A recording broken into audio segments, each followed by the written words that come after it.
The town hadn't changed, but Tommy had. He stepped out of the bus at the Glenville Square station, one duffel bag slung over his shoulder, the other clutched in his hand. It was cold, a bitter February afternoon. The snow had melted to a crusted gray slurry along the sidewalks.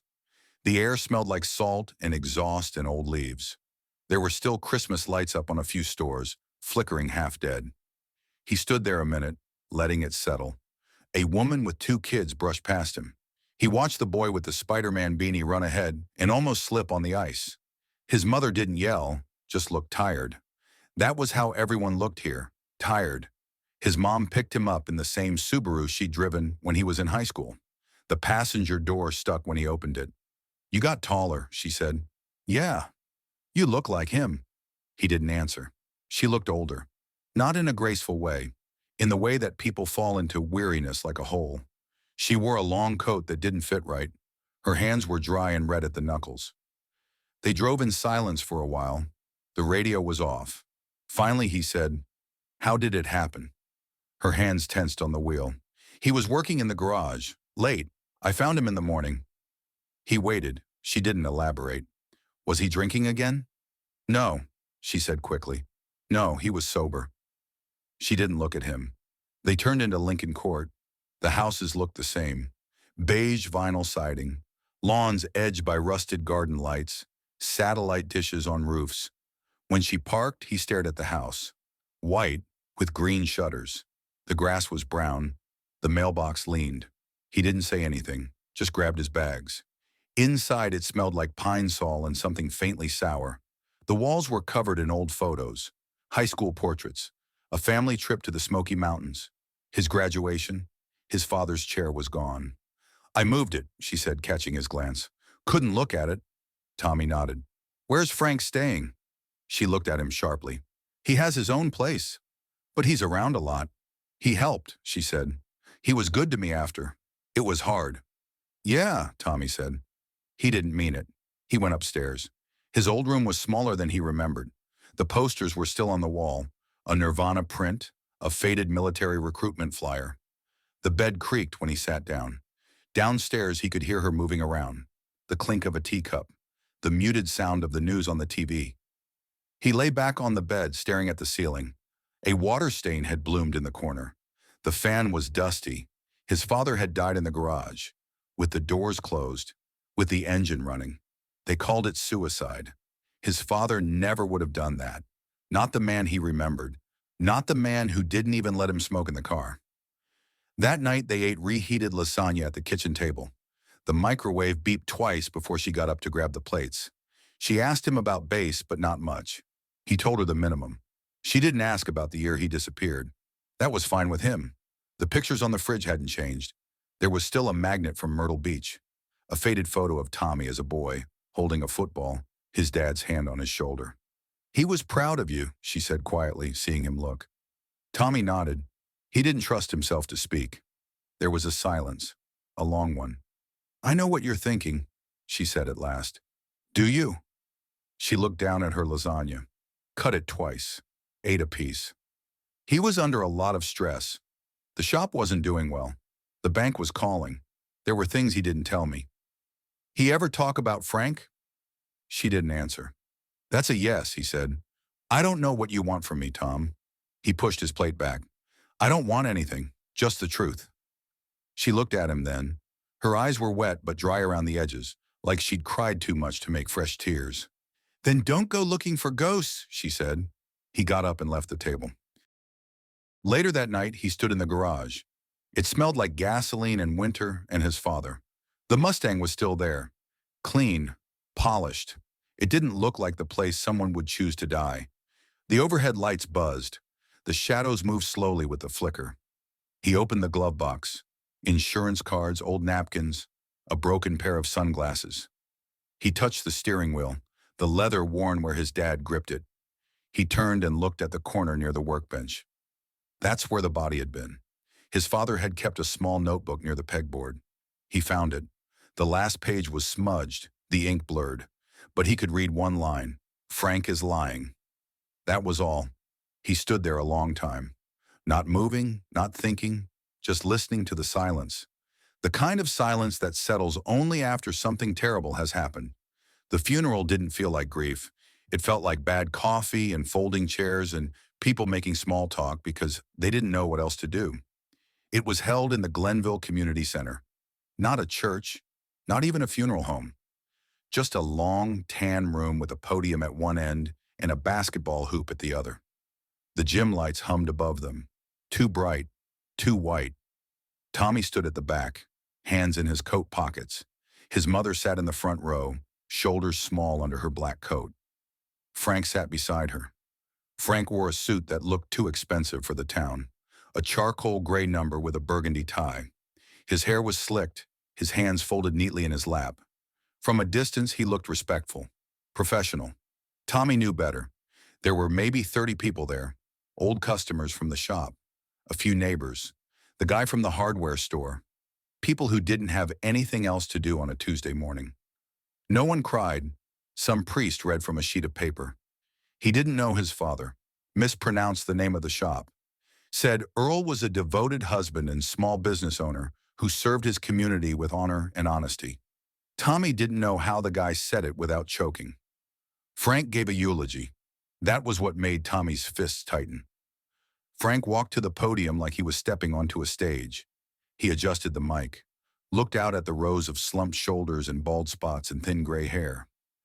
I knew Earl for 22 years, Frank said. We built the business together, shared long hours, busted knuckles, and a million jokes over black coffee in the break room. Tommy watched his mother nod slightly beside him. She wasn't smiling, but she wasn't crying either. Earl was stubborn, Frank continued. If you knew him, you knew that. He hated shortcuts, hated cheap parts, said everything worth doing was worth doing right, even if it meant pissing off a few people. Light chuckles from the crowd. Frank smiled, but he was loyal to his family, to me. He had my back when it counted, and I'll never forget that. Tommy's stomach twisted. I miss him, Frank said. We all do. He stepped down, touched Tommy's mother's shoulder as he passed her. Tommy didn't move. Afterward, there was food, egg salad sandwiches, sliced ham, a crock pot of meatballs that smelled like ketchup and sugar. People milled around the folding tables in the community center lobby. Paper plates, foam cups. People talked about gas prices and the high school football team. Tommy stood near the coffee urn, drinking something bitter and burnt. A woman in a puffy pink coat came up to him. You're Earl's boy. He nodded. I'm so sorry, she said. He was always kind to my son when he came in. Even gave him a discount once. Said a man needed a safe car more than he needed a full bill. Tommy gave a polite smile. That sounds like him. He'd be proud you're home.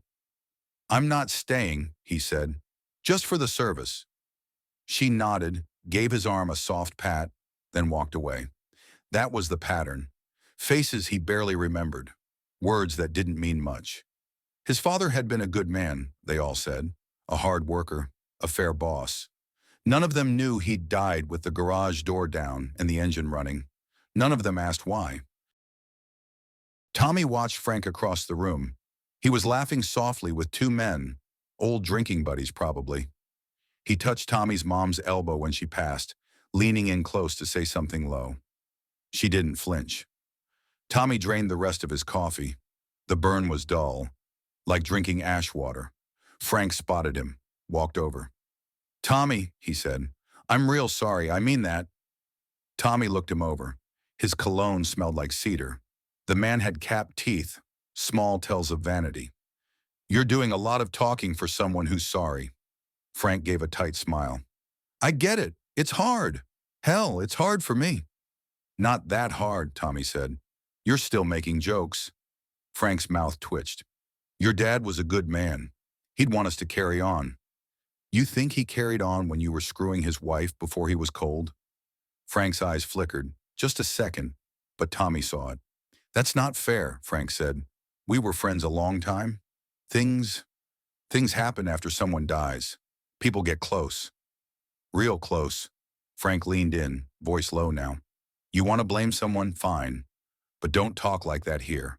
Not in front of your mother. Tommy stared at him, didn't blink. You knew, he said. Didn't you? You knew he was going to say something. Frank kept his face still. He didn't say anything to me because he was dead before he could. Frank stepped back, straightened his coat. Watch yourself, son, he said. You're not in the sandbox anymore. Tommy smiled. No, I'm not. Later, they drove home in silence. His mother had the heat turned too high. Tommy cracked the window. Cold wind slid in, sharp and clean. He's not staying for dinner, his mother said. She didn't look at him. Don't start. I didn't say anything. She made a sound in her throat. Disbelief or regret. I saw how you looked at him, she said. People move on, Tom. 2 months. She gripped the wheel tighter. You don't know what it was like after. The nights, the calls, the questions. I know he didn't kill himself, Tommy said. She didn't respond. You do too, he said. She pulled into the driveway. Put the car in park. Let her hands fall to her lap. I don't know anything, she said. And if I did, it wouldn't change what happened. He looked at her. Really looked. She was pale, faded, and something in her eyes was cracked, hollow, like she'd closed off parts of herself and thrown away the key. I think he found something, Tommy said, before he died. He was tired, she said. That's all. Tired of fighting, tired of the bills, tired of everything. Tommy opened the door. You keep telling yourself that, and he went inside. That night, he walked to the edge of Lincoln Court, to the old park behind the elementary school. Swings hung like broken ribs in the moonlight. The cold air stung his cheeks. He sat on the bench near the trees, lit a cigarette. He thought about his father's hands, calloused, grease-stained, strong. He thought about how those same hands had lifted him onto his shoulders during parades, taught him how to hold a wrench, opened his first beer for him. He tried to picture those hands reaching for the ignition, turning the key, waiting for the carbon monoxide to fill the garage. It didn't make sense. It never would. He heard footsteps crunching over the frostbit grass. Turned. Joe, old mechanic, wore the same jacket he always had, elbows patched with duct tape. Figured I'd find you here, Joe said. You used to come here when you were pissed. Tommy didn't say anything. Joe sat down beside him. I saw you talking to Frank, he said. He's a slippery bastard. I know. He came to the shop the day after Earl died. Said he was going to shut it down, sell the tools. Keep the Mustang, though. Said it was a gift.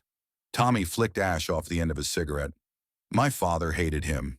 Yeah, started to, near the end. Joe pulled out a flask, took a swig, handed it to Tommy. He drank. Whiskey. Rough, cheap, good. You think he did it? Tommy asked. Joe looked up at the sky. I think Frank doesn't mind people disappearing when they get in the way. Silence stretched between them. Finally, Joe said, You're not going to let this lie, are you? No. Then you'd better be careful. Tommy nodded. I don't want careful. He looked out at the snow. I want the truth. The garage was colder than the outside air. Concrete floor. No insulation. The smell of rubber, oil, and silence. Tommy stood just inside the door with the light off. His eyes adjusted slowly. The workbench, cluttered but ordered, still bore his father's touch. Tools lined up by size, rags rolled tight in a coffee can. A yellow tape measure curled like a sleeping snake in the drawer. This was where his father had spent most of his life. Not the house, not the shop. Here. Tommy stepped in, closed the door behind him. The Mustang sat in the corner like an animal caught mid-prowl. Black, low, clean as a showroom car. The only place Earl Ellsworth spent money on himself. Tommy ran his fingers across the hood. It was cold to the touch. He crouched, checked the tailpipe. No signs of rust, no carbon, no residue. He turned and looked toward the far end of the garage, where it happened. He walked to the back wall. A thin line of police tape still clung to the side of the shelving unit, faded and curled, like someone forgot to clean it up properly. He crouched. There were still scuff marks on the floor where the stretcher had been dragged out. The Mustang wouldn't have been idling then. The keys would have been in the ignition, the engine running, the garage door shut. Except Earl always opened the damn door when he so much as turned the radio on. Said he didn't want fumes messing with his head. Tommy stood. He pulled open the side cabinet. Paper files, service logs, stacks of yellowed receipts. His father never trusted digital. Said computers were for men who didn't trust their own hands. He started digging.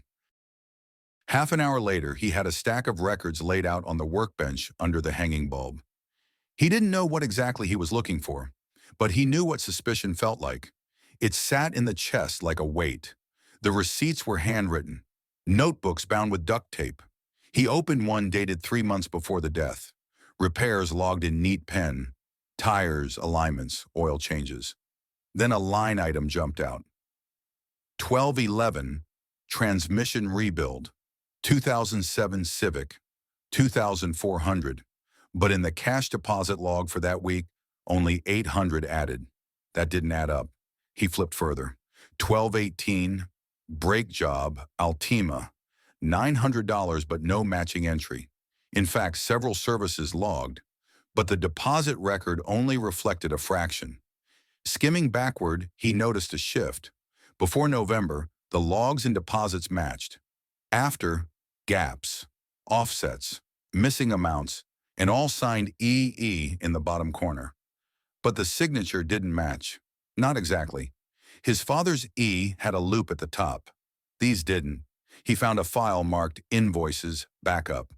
In it, a note from Earl, handwritten, "Review next week with Frank." Too many shorted lines. Something smells. Dated 2 days before his death. Tommy sat still for a long moment. The light above him flickered once. The heater in the corner clinked as it cooled. Frank had been skimming, and his father had found out. Joe showed up an hour later, drawn by the glow under the garage door. He knocked but didn't wait to be let in. He stepped in and blew on his hands. "Thought I'd find you out here." Tommy nodded to the receipts. He kept everything. Of course he did. Earl didn't throw away shit unless it had rot on it. Tommy handed him the notebook. Joe read slowly. His lips moved. When he got to the forged signature, he grunted. "He knew," Tommy said. Joe nodded. "I remember that week. Earl was sour as vinegar. Wouldn't talk during lunch. Spent hours rechecking the books. Why didn't you say something before?" Joe shrugged. "Didn't think it was my place. And, well, I didn't want to believe it, neither. I thought maybe Frank was just bad at paperwork." Tommy shook his head. "These aren't mistakes. He pocketed cash, used Dad's name to cover it." Joe reached for the flask again, took a short sip, held it out. Tommy didn't take it this time. "I'm going to the police," Tommy said. Joe laughed. It was a tired sound, dry and hollow. "They won't do shit. You got no proof Frank killed him. All you got is mismatched receipts and old suspicions. I've got motive." "You don't have a confession," Joe said, "and you don't have a cause of death they can prove as murder. The official report says carbon monoxide. They'll say suicide. End of story." Tommy leaned forward, resting his elbows on the workbench. He was breathing hard and slow. "I'm not looking for justice," he said. Joe looked at him sideways. "No? No," Tommy said. "I'm looking for the truth. And then I'll figure out what to do with it." Joe didn't argue. He just looked at the old Mustang, then at Tommy's hands. "You got your dad's grip," he said. "Strong wrists." Tommy didn't answer. That night, Tommy sat at the kitchen table with the logbooks spread out in front of him. His mother came in and froze when she saw them. "Where did you find those?" she asked. "In the garage." "I didn't know they were still there," she said. He looked up. "Did you know about the money?" She looked away. "Your father said things were tight." "That's not what I asked." Her lips pressed together. "I didn't ask questions," she said finally. "He didn't want to talk about it." "Did he tell you he thought Frank was stealing?" She didn't answer. "I need to know," Tommy said, "before this goes further." Her hands were shaking slightly as she reached for a chair. "He mentioned something once, but he didn't give details. I thought it was just stress. She stopped, took a breath. "He wasn't sleeping. He said he had something to handle, something that'd be over soon. And then he died," Tommy said. She nodded, and Frank started coming around. "That wasn't how it was," she said sharply. "How was it?" I was alone, Tom, and scared. He helped. He brought groceries, paid for the funeral. Tommy's laugh was low. Yeah, real generous. She stood up. Don't twist this into something simple. It is simple, Tommy said, tapping the books. Dad found out Frank was stealing, and then he ended up dead. She turned to leave. I'm going to make him confess, Tommy said. She stopped. I don't know how yet, Tommy said, but I will. She looked at him over her shoulder. Her face was unreadable. If you do that, she said, you won't come back from it. He didn't answer. She walked out of the room. Tommy sat in silence, lit by the old yellow lamp. The pages rustled in the heater's breeze. The truth was there, waiting. The house creaked more than he remembered. Pipes thumped. The water heater hummed low at night. The floorboards groaned like they were shifting in their sleep. At 3 a.m., every sound was something else. A whisper, a step, a breath that didn't belong to anyone alive. Tommy didn't sleep much. He stayed in the upstairs bedroom with the lights off and the window cracked. The cold helped. It made him sharp. Some nights he'd lie still and listen to the wind push against the aluminum siding. On others, he'd sneak down into the garage just to sit. Not do anything. Just sit in the dark with his father's things. The ghost was in the quiet. Not a figure, not a voice. Just a gap in the world where his father had been. Something jagged. It made thinking easier. Frank started showing up more often. He didn't knock anymore. He came through the side door like he lived there. He brought groceries. He fixed a leaky faucet. One day, Tommy came down to find him screwing new handles onto the kitchen drawers. His mother watched him with that same expression, half gratitude, half numbness. Tommy poured coffee while Frank wiped his hands with a rag. You don't need to do all this, Tommy said. Frank smiled tight. It's not a problem. Tommy sipped his coffee. You were never this helpful when Dad was alive. Frank turned. He didn't want my help. Maybe he knew better. His mother looked up sharply. Stop it. Frank raised a hand. It's all right. I get it. The kid's angry. I'm not a kid, Tommy said. You're acting like one. The silence swelled. Frank set the screwdriver down. Look, I know how this looks, but this wasn't about disrespect. Your dad and I, we had our differences, sure, but I always respected him. You forged his name, Tommy said. On invoices. You stole from him. Frank's smile faded. Where are you getting that? I've seen the books. I've got the logs. Frank glanced at Tommy's mother. She stood slowly. You need to leave, she said to Tommy. He stared at her. You're taking his side? I'm saying not everything is a war. Tommy laughed once. It had no humor in it. Frank walked to the counter and picked up his keys. You want to throw punches? We can do that. But you'd better be sure what you're swinging at. Tommy stepped forward. I am. They stared at each other. For a moment, the whole kitchen held its breath. Then Frank stepped back. You've been in the sandbox too long, he said. Everything looks like a target. He walked out. The door shut hard behind him. Tommy turned to his mother. She looked tired, bone-tired. She didn't speak, just picked up a dishcloth and wiped the counter over and over. He left her there. That afternoon, Tommy went through his father's old office in the basement. Boxes of parts catalogs, ledgers, registration slips. Photos taped to the wall of the shop's opening day, the Mustang at a car show, Earl in front of the garage with a grin wide as the state line. Tommy sat at the desk, opened the drawer. Inside was a .38 snub nose in a felt holster, his father's, registered, unfired. Tommy held it in his palm. It felt heavy for its size. He set it on the desk, left the drawer open, let it sit there like a fact. The next day, Frank didn't show. His mother made dinner, chicken, canned green beans, boxed potatoes. They ate in silence. He's not coming tonight? Tommy asked. She didn't look up. I told him to give me some time. Tommy nodded. You think I'm a fool, she said. No, he said. I think you're lonely. She looked at him then. You think I didn't love your father? I don't know what to think. Her eyes were glassy. She didn't blink. You want a villain so badly you'll paint whoever's closest. Tommy said nothing. He was a good man, she whispered. But he was hard. Cold sometimes. You were gone. The house was quiet, and Frank was kind. Tommy stood, picked up his plate. Kind men don't steal from their friends. She didn't follow him when he left the room. That night, he walked the neighborhood again. The streetlights hummed. The trees were bare. Someone's TV flickered blue through a window down the block. He passed the houses, neat, still, lifeless. When he came back, the Mustang's headlights were on. He stood in the driveway, watching the beams spill out from the cracked garage door. Inside, Frank was behind the wheel, the engine running. Tommy walked up slowly, stopped a few feet from the hood. Frank didn't look up. "You trying to reenact something?" Tommy asked. Frank killed the engine, opened the door. "Just making sure it still runs." "It's not yours." Frank stepped out. "Your dad said I could have it." "No," Tommy said. "He didn't." Frank looked at him, then at the garage, then back. "You're not going to stop, are you?" Tommy didn't answer. Frank stepped in close, closer than he should have. "I gave your mom peace. You bring nothing but trouble." "You gave her a lie." Frank shook his head. "You think he was a saint. He wasn't. He saw shadows where there weren't any. He built them in his head. He broke things before they broke him, including you." Tommy didn't move.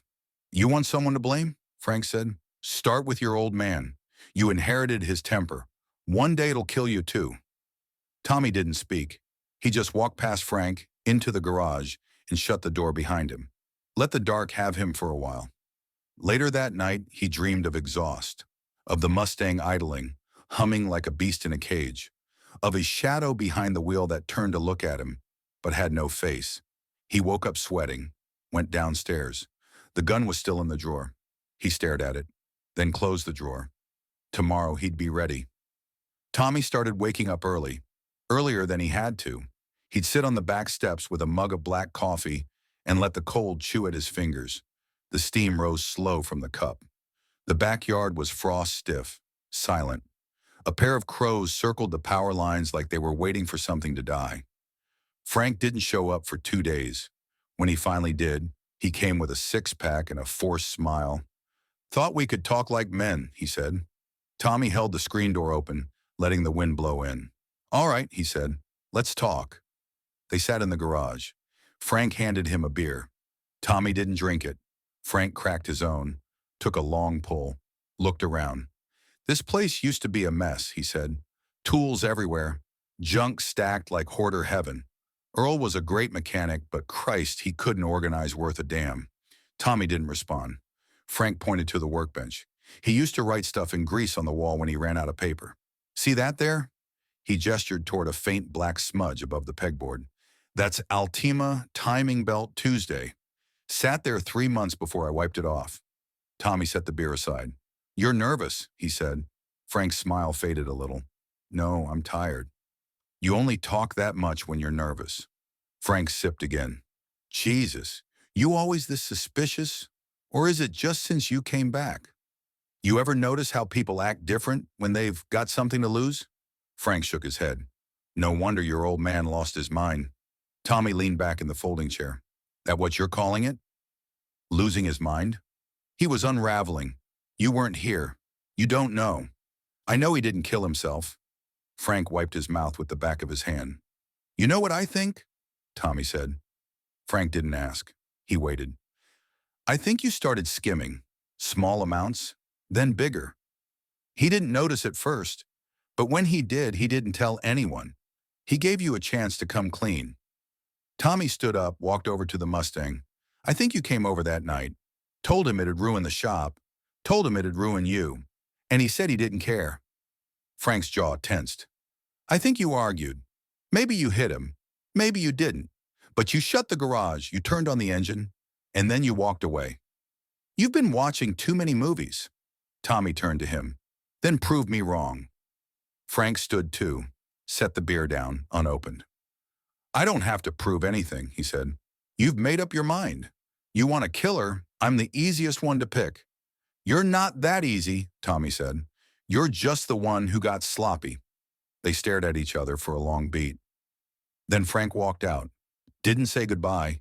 didn't slam the door. That was what made Tommy sure. Frank was scared. That night, Tommy pulled out the gun again. He checked the rounds. Loaded, oiled, clean. He wasn't sure if he'd need it, but he wanted it ready, just in case.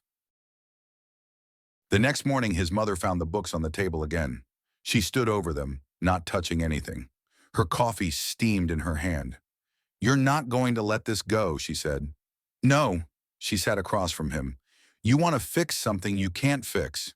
You think you can make it right by burning it down." Tommy didn't answer. She reached out, touched the edge of one receipt with her fingertip. "I told myself he made a mistake, that it didn't matter, that your father was overreacting." "And when he died?" and Tommy asked. "I told myself it was grief," she said, "that he'd broken under pressure, that I was alone." "You weren't," Tommy said. "He was trying to protect you, and you turned to the man who killed him." She didn't cry. That's what struck him most. There were no tears left, just the dull aftermath. "You don't understand what loneliness does," she said. "You've always had a mission, a uniform, a cause. I have one now," he said. She looked at him like she was seeing him for the first time. "Then you better be ready for what it costs." That afternoon, Tommy waited in the garage. Lights off, no noise, just the occasional pop of settling beams and the wind brushing dead leaves across the driveway. He thought of all the hours his father must have spent here, fixing what other men had broken. No thanks, no fanfare, just grease on the knuckles and silence when the job was done. The Mustang sat idle, the hood catching a line of weak sunlight. Tommy could still smell his father's cologne in the driver's seat leather. Sharp, clean, a detail that refused to fade. He heard the front door open. Footsteps. Frank. Tommy didn't move, just listened. Frank came around the side, opened the garage door with the keypad, stepped in, saw him sitting there. "Christ," Frank muttered. "You stalking me now?" Tommy said nothing. Frank looked around. "What's the plan here? You wait in the dark and hope I confess?" Tommy leaned forward, elbows on his knees. "I want you to think about what it felt like, sitting in here, engine running, no way out." Frank laughed once, but it was dry, thin. "Your dad was broken, Tommy. You can't rewrite that." Tommy stood. "Then why do you keep trying to justify it?" Frank didn't answer. Tommy took a slow step forward. "You're slipping," he said. "I can see it in your eyes. You know it's coming." Frank pointed at him. "You want to threaten me? You think you scare me?" "I don't want to scare you," Tommy said. "I want you to feel the weight, the pressure, the same way he did. I want it pressing on your chest until you choke on it." Frank's face twitched. For a second, he looked like he might hit him. Instead, he turned and walked out again. Fast. No goodbye this time either. That was fine. He was cracking. And soon he'd break. Tommy took the ledger to the library. Not to read. He knew every line by now. He could recite the dates and discrepancies by memory. Knew the week Frank started writing EE with a loopless E. Knew how the numbers shifted just before the holidays. It was a rhythm of theft, a slow siphoning, but he needed a printer. The Glenville library was 2 stories, red brick, with a coffee stand by the window where teenagers whispered about nothing. An old woman ran the front desk. She didn't ask what he was copying. Tommy scanned the books, the notes, the fake signatures, the deposit mismatches. He printed it all, labeled it, sorted it, hole-punched it into a plastic binder from the dollar store bin. It wasn't about the police. It was about pressure. He needed Frank to feel a noose, not a law.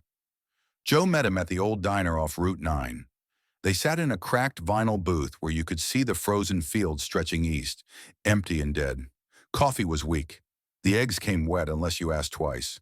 Tommy pushed the binder across the table. Joe opened it, flipped through slow. He muttered numbers under his breath. "Jesus." Tommy nodded. "Clean enough?" "Clean enough to ruin a man. That's all I need." Joe closed it. "What's the plan?" "Let him know I have it. Let him feel it, sitting there like a hand on the back of his neck." "You think he'll confess?" Tommy sipped his coffee. "No, I think he'll panic." Joe scratched his jaw. "And then what?" "I let him hang himself." Joe didn't ask for specifics. He didn't want to know. I can talk to Donna at the bank, Joe said instead. She might know more about the loans. If there was pressure, yeah, Tommy said. Do that. They sat in silence for a while. You should be careful, Joe said finally. Men like Frank, when they start to lose things, they get dangerous. So do men like me. Joe nodded once. No disagreement there. That night, Tommy sat in the garage with the binder in his lap. Lights off, just the faint spill of streetlight through the slats of the half-closed door. The Mustang reflected it like a ghost. He thought about his father again. Not the death, not the body in the garage. Before. He thought of the sound of sockets clicking into place, the scent of burnt oil and pine soap, the rough scratch of beard against his neck the day he enlisted. His father hadn't said much, but he'd gripped his shoulder hard, looked him in the eyes. That grip had meant everything. Frank didn't understand what kind of man he'd stolen from, and Tommy would make him understand. The next morning, he left the binder on Frank's porch. No note, no explanation, just the weight of it. The knock was loud. He didn't wait for the door to open. He wanted the silence afterward to do the talking. By evening, Frank hadn't called, hadn't come by, hadn't shouted, threatened, or postured. That told Tommy everything. He went for a walk around the block, past the school, past the corner store where his father used to buy scratch-offs, past the same 3 houses with sagging gutters and American flags bleached from sun and rain. When he came back, his mother was waiting. She was sitting on the porch, wearing her old winter coat, the one with the missing button. You went to him, she said. Tommy stopped at the bottom of the steps. Yes. He called me. I bet he did. He's angry. So am I. She stared out at the street, didn't look at him. He said you dropped off something. A binder with records. I made copies, Tommy said. He has one now. What do you want from him? I want him to know the walls are getting smaller. That's not justice. No, Tommy said. It's not. She rubbed her hands together. Her breath was a cloud in the air. I thought you came home to say goodbye. I came home to say the part no one else would. She stood. Be careful, Tom. He met her eyes. You too. Frank came to the house the next day. Didn't knock. Walked into the kitchen with the binder under his arm and a tight smile under his eyes. Tommy was already there, drinking coffee. Frank dropped the binder on the table. Loud. This your idea of a joke? No, Tommy said. Where'd you get this? Garage. Frank sat down across from him. You really think you're going to scare me with old receipts? I don't need to scare you, Tommy said. I just need you to sweat and slip. Frank leaned forward. You want me to confess? No, I want you to live with it. I want you to wake up every morning and wonder what day it'll hit the fan. I want you walking on eggshells until your teeth crack. You think that's justice? I think it's the beginning. Frank shook his head, half laughing, half wheezing. You don't have the guts, he said. You think you're dangerous. You're just your daddy's boy with a chip on your shoulder. Tommy smiled. That's the part you never understood, he said. My dad didn't raise a boy. He raised a mirror. You killed him. Now you get to see what that looks like every time you look at me. Frank stood fast. The chair scraped. He didn't say another word. He took the binder with him. Tommy watched him go. Didn't move. Didn't blink. Just waited for the next crack to show. Joe called early, before the sun came up. His voice was rough from cigarettes and sleep. Need to talk. In person. Tommy didn't ask many questions, only where. Joe picked the diner again. The same booth, same waitress, same watery coffee. This time he didn't waste time pretending to read the menu. He slid into the seat like his joints were made of sand. I should have said it sooner, he said. Tommy stirred cream into his coffee. Then say it now. Joe looked at him, and then he did. The last night, Joe began. Before it happened, I stayed late at the shop. He rubbed his knuckles together. Earl was in a mood. Quiet, tight in the shoulders. You ever seen him like that? You know something's rattling in the cage. Tommy nodded. He'd seen it. He didn't say much. Just told me to clear out after I closed the register. I stuck around a little longer than I said. Wanted to finish some brake work for the DeWitt kid. Joe looked out the window. Snow flurried down soft and slow. thin flakes. I heard them arguing. Him and Frank. Tommy's breath slowed. What time? 8:30, maybe closer to 9. Joe picked up the sugar shaker, tapped it against the table, not pouring anything. Couldn't hear all the words, but it was bad. Loud. Earl said something about taking it to the goddamn bank. Then I heard a thud. Not loud, not a crash. Just, wait. Tommy leaned forward. You saw him leave? Joe nodded. Yeah. About 10 minutes later, Frank came out, locked the side door, didn't look around. You check on Earl? Joe's face was tight, hollow in the eyes. No. Why? Joe's voice dropped low. I was scared. He looked up. I heard the Mustang start, smelled the exhaust. I figured they'd just fought, and Earl was blowing off steam. He did that sometimes. Sat in the garage, let the car run. Not with the door shut, but I don't know what I figured. Tommy said nothing. He was still alive when I left, Joe said. That's what eats at me. He took a long drag from his flask. No attempt to hide it. Tommy waited for him to finish. Why didn't you say anything? Joe didn't look at him. Because I didn't want to believe it was real. And because I didn't want to bring Frank down unless I was sure. Tommy nodded. You're sure now? Joe nodded back. I should have known when I saw him again the next morning. First thing, he was already there. Early. Had a mop in his hands. Said he was just cleaning up. What did he clean? Floor. Tools. The corner Tommy clenched his jaw. Your dad had a cut on the back of his head, Joe said. Coroner said it was a fall, but I think Frank hit him, knocked him down, saw the Mustang sitting there and made a choice.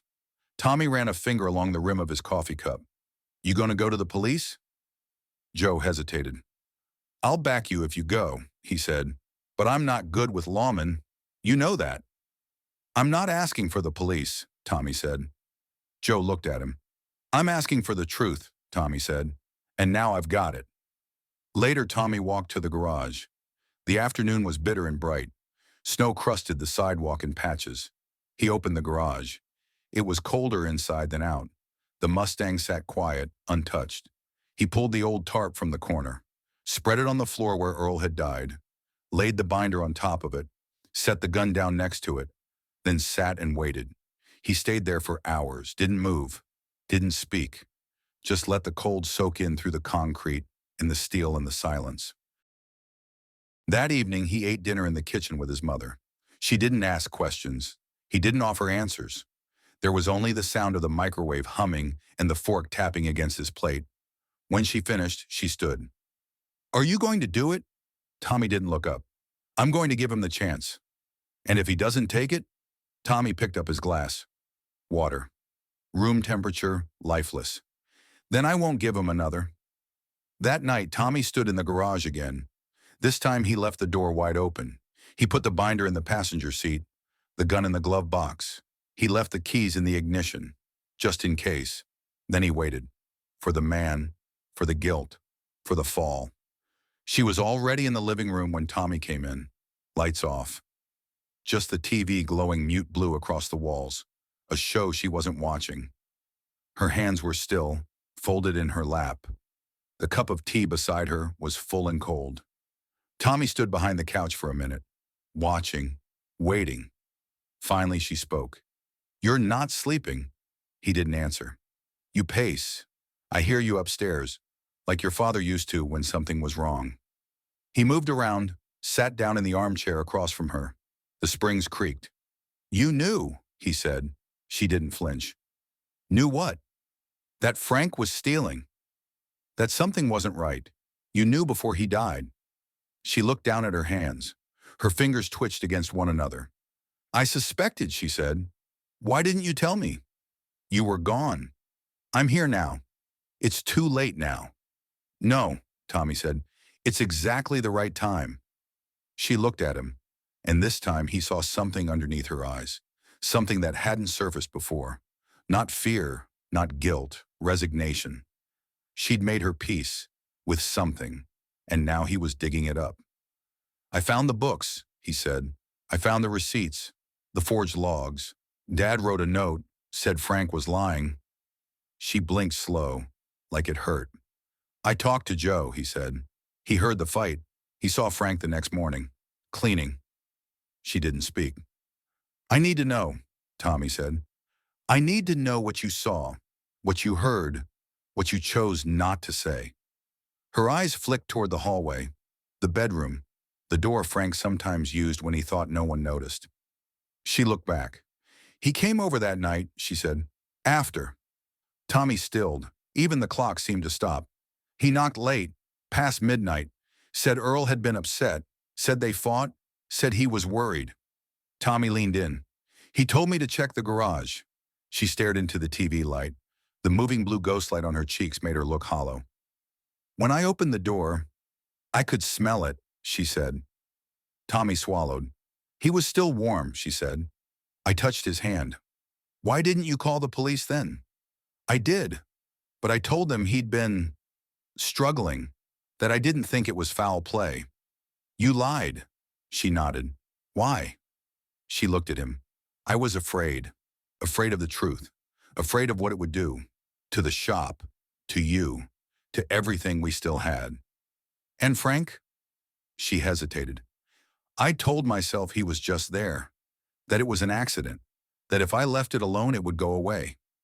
Tommy stared at her. You let him walk, he said. I let myself survive, she said. He stood. The silence between them, stretched like thread, pulled tight. He turned toward the garage door. I'll make it right. She didn't stop him. She didn't even move. But as he opened the door, she said one thing. He won't confess. Tommy paused. He doesn't have to, he said, and stepped into the dark. The garage was quiet, colder now. The concrete floor leached the heat from his boots. The Mustang waited, dark and silent. He sat in the driver's seat.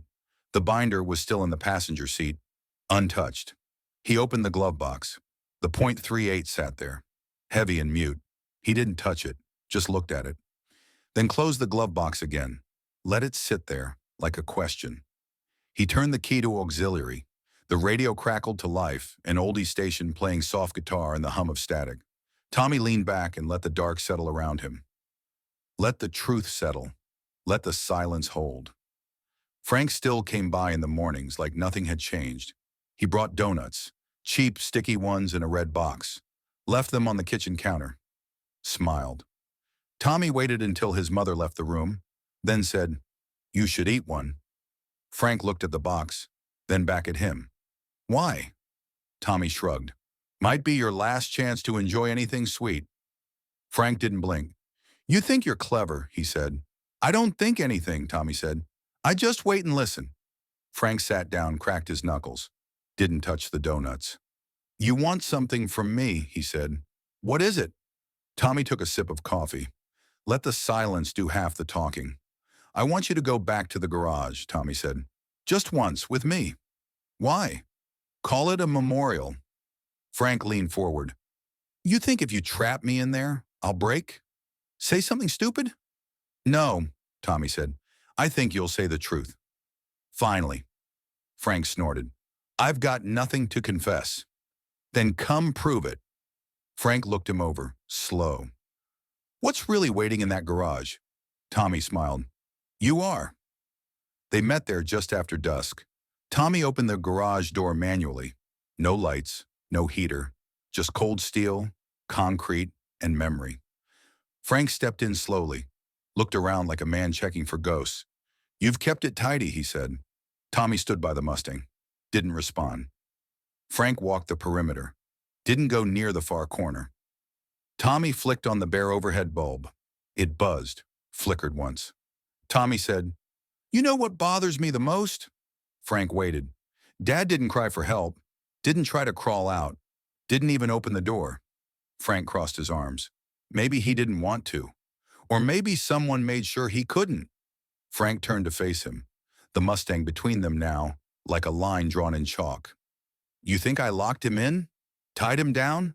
I'm not that dramatic. No, Tommy said. You're just practical. Frank walked slowly around the car. You've built yourself a story, one that fits. I'm the villain. You're the avenger. Real Greek tragedy shit. Tommy shrugged. Only if you die at the end. Frank chuckled, but there was no warmth in it. You haven't shown anyone that binder, have you? Tommy didn't answer. Frank's smile thinned. Because it's not enough. It's just numbers. You needed something else. A stage, Tommy nodded. And now you're on it. Frank looked at the glove box. He saw the line of its edge, the shape behind it. I'm not afraid of you, he said. I know, Tommy said. That's what makes this fun. Tommy stepped forward, stopped within arm's reach. Let me paint the rest, he said. Tell me if I'm wrong. Frank didn't interrupt. You forged the logs, took just enough to go unnoticed, and when he noticed, you panicked.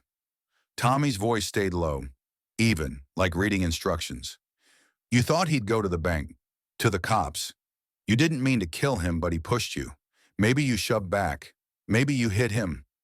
Frank said nothing. You didn't need much, Tommy continued. Just time. You put him in the seat, turned the key, shut the door, waited. He looked Frank in the eye. And then you came back the next morning and cleaned it all like a man wiping down a murder weapon. Frank's jaw flexed. You said this was a memorial, he said. It is, Tommy said. The kind where one man buries another. For good. He walked past Frank, opened the side door, left it swinging open. I'm not going to stop you, Tommy said. You want to run? Run. Frank stood frozen. And if I don't? Tommy shrugged. Then we wait together. Frank stared at the car. You didn't kill him, Tommy said. You just left him dying.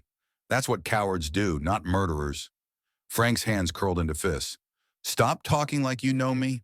I do, Tommy said. I know what you did, and I know you've been waking up every day with it pressing on your chest like a brick. Frank moved fast. Too fast. Tommy didn't flinch. Frank grabbed his coat, pulled him close. You don't know shit, he hissed. Tommy met his eyes. Then say it louder. Frank shoved him back, hard, but Tommy stayed upright. You feel that crack? Tommy asked. That's the part of you that wants out. Frank's breath was ragged. Tommy stepped toward him again. Calm. Cold. I'm giving you one shot to clear it. Say the words. Say what you did. Frank's lips moved, but nothing came out. Tommy waited. Waited longer than he had to. Then turned away. Left Frank standing there. Tommy sat on the back porch that night, smoking, cold biting his fingers. The stars were out, sharp and high. The screen door creaked open. His mother stepped out, wrapped in a blanket. Did he? No, she sat beside him. Then what now? Tommy took a drag. Now we see how long it takes a man to break when the floor keeps falling out. It was nearly midnight when the knock came. Not at the front door, not the garage, the basement door. Tommy had left it unlocked. He came downstairs slow, quiet, barefoot, the carpet cool underfoot. When he reached the bottom, Frank was already there, standing by the old oil tank, arms folded, sweat on his brow despite the cold. He looked like a man halfway between drunk and sick. Tommy didn't speak. He waited. Frank ran a hand through his hair. Where's your mom? He asked. Asleep. She know I'm here? No, Frank nodded once. Good. He stepped closer to the center of the room, where Earl's old desk sat under the dim bulb, piled with catalogs, broken pens, a rusted paperweight shaped like a piston. Frank sat down heavily, like gravity had increased just for him. You left the door open on purpose, he said. Yes. I should have walked away. But you didn't. Frank looked up. His eyes were bloodshot, his voice low. I didn't mean for him to die. Tommy didn't flinch. Say it again. Frank looked at the floor. The oil tank hummed low behind them. I didn't mean for him to die. Tommy stepped forward. Then say what happened. Frank exhaled slowly, rubbed his hands together. Looked older now, the kind of old that has nothing to do with years. He called me that night, Frank said. Told me to come over. Said we needed to talk before he went to the bank. And he had the binder, the same one you showed me, but without the printouts, just the logs, the signatures. He'd circled the entries in red, like a damn school teacher. Frank's voice trembled. He said he was giving me one chance, to fix it, make it right. And you didn't. Frank looked up, jaw tight. I tried. I told him I'd pay it back. All of it. I offered him everything I had. But he wouldn't listen. Said he'd already made the call to the bank manager. Tommy crossed his arms. You could have taken the loss. Let it go. Frank shook his head. It wouldn't stop there. The IRS, the cops, my license, everything I'd built. So you chose him? Frank didn't answer. He stared at the desk. I pushed him, he said finally. Not hard, just enough. He fell against the shelf, hit his head. Tommy's breath caught just once. Frank kept going. He was dazed, bleeding but still talking, still fighting me. I panicked. He swallowed hard. The Mustang was still warm. He'd run it earlier, said he was checking the idle. I dragged him in, shut the door, turned the key. Tommy closed his eyes. Frank stared at his hands. I didn't stay long, 10 minutes maybe. Then I left. You didn't check to see if he was dead. I didn't want to know. Tommy walked over to the tool cabinet, leaned against it, let the cold steel press into his back. You came back in the morning, Frank nodded, to make sure. You cleaned. Frank didn't speak. You called my mother. Frank's voice broke now, just a little. I didn't know what else to do. I thought, maybe I could help. Maybe if I was useful, she wouldn't ask questions. Tommy stared at him. Did she know? No, Frank said. Not then. Maybe later, but not that morning. Tommy walked toward him, stopped in front of the desk. Frank looked up. Are you going to kill me? He asked. Tommy didn't answer. Because if you are, Frank said, just do it. I'm tired. Tommy studied him. He wasn't bluffing. This was the kind of tired that came from rot inside the soul. Tommy reached into his pocket, pulled out a key, set it on the desk. To what? Frank asked. The Mustang, Tommy said. Drive it. To the cops. Or off a cliff. Your call. Frank blinked. That's it? No, Tommy said. This is just the moment you decide how you'll be remembered. Frank picked up the key, held it in his palm. He looked small suddenly, like a man who'd already lived through his own death and found nothing on the other side. I'm sorry, he said. Tommy turned away. Not to me, he said. To him. He didn't hear Frank leave, just heard the key in the Mustang's ignition 20 minutes later. The rumble, the tires crunching over frost. Then silence. He went upstairs. His mother was awake. She stood at the top of the stairs, blanket around her shoulders. Is it over? She asked. Tommy looked at her. No, he said. But it started. Frank didn't go to the police. He drove the Mustang around the block for an hour. Smoke curled from the tailpipe into the cold. The car pulled a little to the right, something Earl had meant to fix before winter. The problem nagged at the steering wheel, just enough to notice. Frank gripped the wheel tighter than he had to. Stopped twice, once outside the police station, once in the alley behind the bank. Didn't go in either time. In the end, he parked behind the strip mall on Grover and sat in the dark. The engine idled. He thought about gas fumes, thought about closing the garage door again, thought about the sound Earl must have made, if there was any sound at all. He turned the key, killed the engine, lit a cigarette, watched it burn all the way down to the filter. He didn't sleep that night. He lay on top of the sheets, fully dressed, lights off. Every creak of the house made him sit up. He thought he heard Earl's voice once. Not a word, just the shape of it, the scrape of boots on concrete, a laugh behind the wall.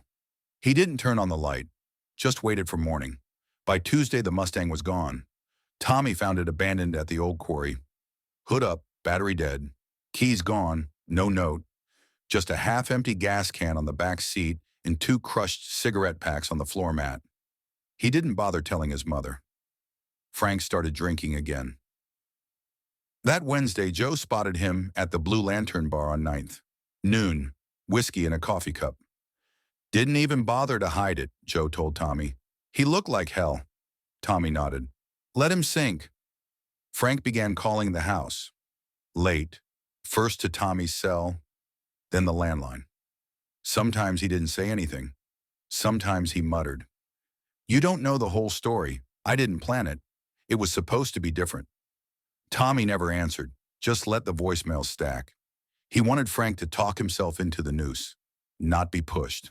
By Friday, Frank started showing up again, not inside, just standing on the street across from the Ellsworth house, smoking, pacing, watching the windows.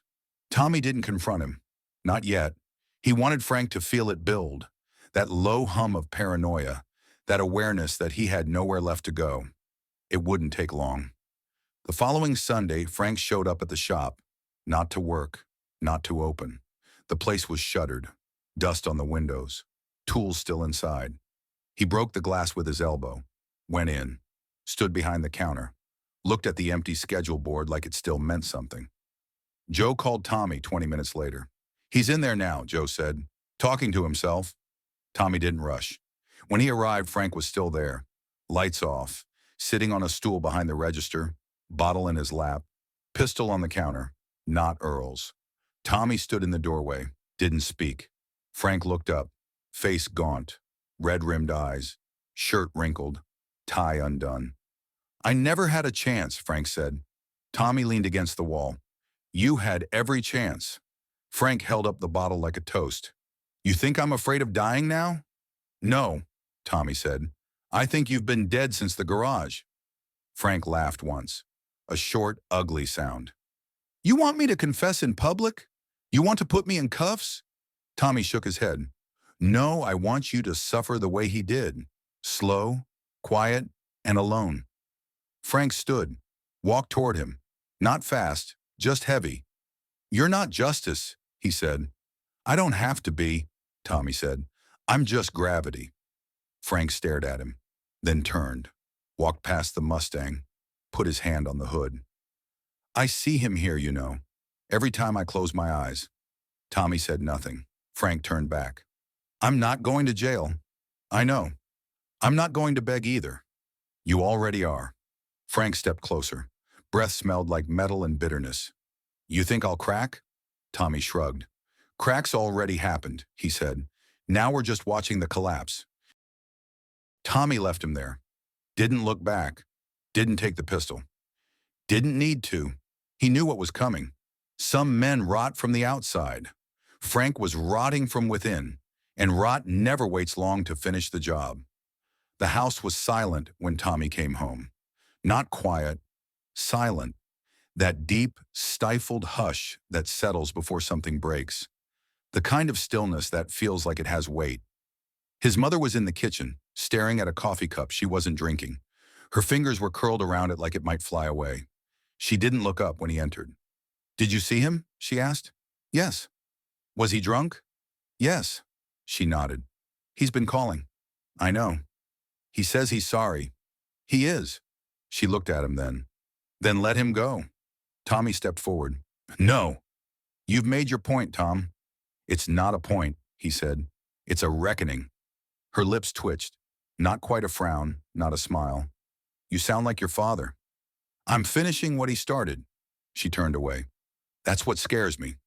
Tommy walked to the window, looked out at the street, empty, dark. He confessed, he said. Everything. She didn't respond. He pushed him, shut the garage, left him to die. Still nothing. He turned back to her. You knew he was lying. Yes, she said quietly. For how long? I told myself I didn't, she said. I told myself it was grief, or confusion, or guilt. But you knew, she nodded. I watched you come home, she said, and I prayed you'd let it lie. You knew I wouldn't. I know. Tommy leaned against the wall, folded his arms. You still want to protect him? She was quiet a moment. Then, no, I want to protect you. Tommy tilted his head. From what? From becoming him. I'm not like him. You're exactly like him. That made him pause. Her eyes were sharp now, not hard, just honest. Your father couldn't let things go, she said. He held on to every wrong like a nail in his palm, until he bled from it. He was right. That doesn't mean he wasn't broken. Tommy looked at the counter, at the ring Frank had left behind once. Still there. Small, unremarkable, almost invisible. He walked over, picked it up. I don't hate you, he said. I know. But I don't forgive you either. She didn't flinch. I never asked for that, she said. He set the ring down. Do you want to know what happens next? She hesitated, then shook her head. No, I think I already do. Tommy stepped back. I'll clean up the mess. Her voice stopped him at the door. Will you come back? Tommy looked at her. Not angry, not sad, just tired. I don't know, he said, and he meant it. That night he walked the streets, same route, same silence. He passed the shop. Lights off now, the broken window still patched with a sheet of plywood, the Mustang gone. He wondered where Frank had gone, wondered if the confession had bought him peace. He didn't think so. Peace was for men who tried. Frank had tried only to survive. The town felt smaller, the streetlights too bright, the air too thin. Everything that mattered had already happened. Now it was just aftermath. He lit a cigarette and leaned against a stop sign, letting the wind chew at his coat. Somewhere down the street, a dog barked. Somewhere behind him, a door closed. He didn't look. He'd seen all the ghosts he needed. Frank was at the quarry. Tommy found him at dawn sitting on a birch log just past the fence line. The Mustang was parked crooked nearby, door open, the trunk empty. Snow dusted the hood. Cigarette butts littered the gravel in a loose, frantic circle. Frank was staring out across the pit. His coat was too thin, his hair matted. He looked like a man who had finally run out of places to hide. Tommy didn't announce himself, just stood behind him. Frank didn't turn. You knew I'd be here, he said. Tommy nodded. Only one place left to go. Frank exhaled slow. It's quiet here. Used to come out with Earl back in the day, before we opened the shop. Tommy stepped closer. What did you talk about? Frank smiled faint. We didn't. We just drank. Threw bottles off the ledge. He pointed toward a shattered green glass bottle in the frost. One for each mistake. Tommy said nothing. Frank looked down at his hands, pale, shaking. You still have the gun? He asked. Tommy didn't answer. Frank nodded. Thought so. The wind picked up. The trees shifted. The birch trunks creaked like bones. Frank stood, turned to face him. I was going to do it here, he said. Thought maybe it would mean something. Be clean, but nothing ever is. Tommy stepped forward, one slow pace at a time. You want me to do it for you? No, Frank said. You already have. Tommy tilted his head. Then what are you waiting for? Frank took something from his coat pocket. A photo. Old, bent, water-stained. Earl and Frank, younger. Standing in front of the first car they ever fixed together, both smiling. Frank stared at it for a long time. He trusted me, he said. That's what kills me. Not the money, not even the death. Tommy reached out, took the photo, folded it once, pocketed it.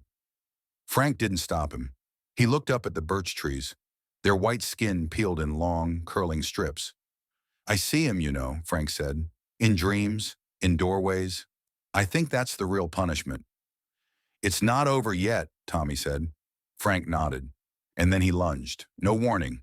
No hesitation. He tackled Tommy hard, fists wild, teeth clenched. They hit the ground. Cold gravel tore through skin. Tommy rolled, kicked, pulled free. Frank swung, caught him in the jaw. Tommy staggered, spit blood, then charged, hit Frank in the ribs, drove him back into the birch trunk. The impact knocked the wind from both. They stood, breathing hard, staring. Tommy didn't go for the gun. Frank didn't ask for mercy. They charged again, fought like animals. No grace, no rhythm, just fists and pain and 30 years of lies crashing into the gravel. When it was over, Tommy stood over him, breath ragged, nose bleeding, one eye swelling shut. Frank lay still, alive, but done. Tommy knelt, reached into his coat, pulled out the .38, opened the cylinder, spun it once, held it out. Frank blinked up at him, didn't move. You can do it, Tommy said, or you can carry it.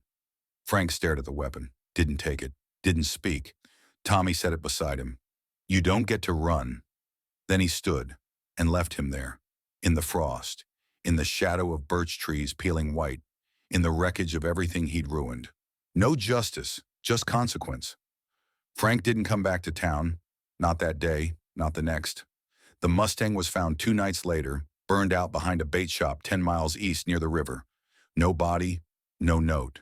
Just ash and rubber stink and the ghost of a man who left nothing behind. The cops took statements. Tommy gave them nothing. They asked about bruises on his face. He said it was a fight, but not with Frank. They asked if he'd seen him. He said no. They didn't push. Nobody wanted to dig. Glenville didn't like mess, especially not the kind that traced back to people they knew. Joe came by the next day, dropped off a box of tools Earl had left at the shop. "Figured you'd want these," he said. Tommy nodded. They didn't talk about Frank. They didn't talk about the Mustang. They sat in the garage for an hour in silence. Then Joe stood. "You gonna stay?" Tommy didn't answer. Joe nodded like he expected it. He left the box and went home. Neighbors started whispering. Frank was missing. Tommy had been seen walking the quarry road. The Mustang had burned. Some said Frank had run. Others said he'd killed himself. No one said the word murder, not out loud, not here. Too clean of lawns, too many polite faces. The police stopped by one last time, took a few notes, asked if Frank had made threats. Tommy shook his head. They said if he turned up, they'd call. He said okay. They didn't ask for more. His mother stayed quiet through it all. She never asked what happened at the quarry. She never asked about the gun. Some nights she sat in the living room with a crossword but never filled it out. Just stared at the blanks like they were waiting for the wrong answers. On Friday, she left a casserole on the counter with a note. "Gone to Aunt May's for a week. You should too." Tommy threw out the note, ate the casserole cold, didn't leave. He spent the days in the garage, cleaning, fixing the workbench, sorting the socket sets. He repaired the cracked handle on Earl's vice grip, polished the Mustang's spare rims, replaced a fuse in the garage heater. He didn't play music, didn't open the door. It wasn't for distraction, it was penance. On Sunday, a letter arrived. No return address, no postmark. Just his name. Inside, a single page. Handwritten, unsteady. "You were right. I should have confessed the first day. Tell your mother I'm sorry. I don't expect forgiveness. You don't owe me anything."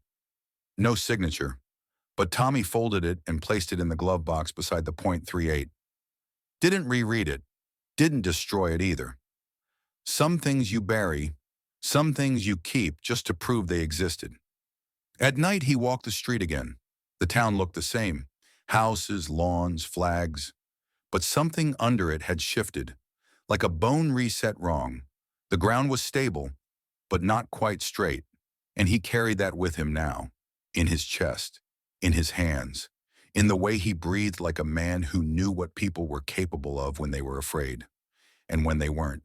He packed light, just the duffel, some clothes, the binder, the photo Frank had given him, the one with Earl smiling in front of the first car they fixed. It was folded but clean. He slipped it between the pages of the ledger. He left the gun in the glove box. It belonged to the house now, to the garage, to the place where things ended. The morning was gray, the street quiet.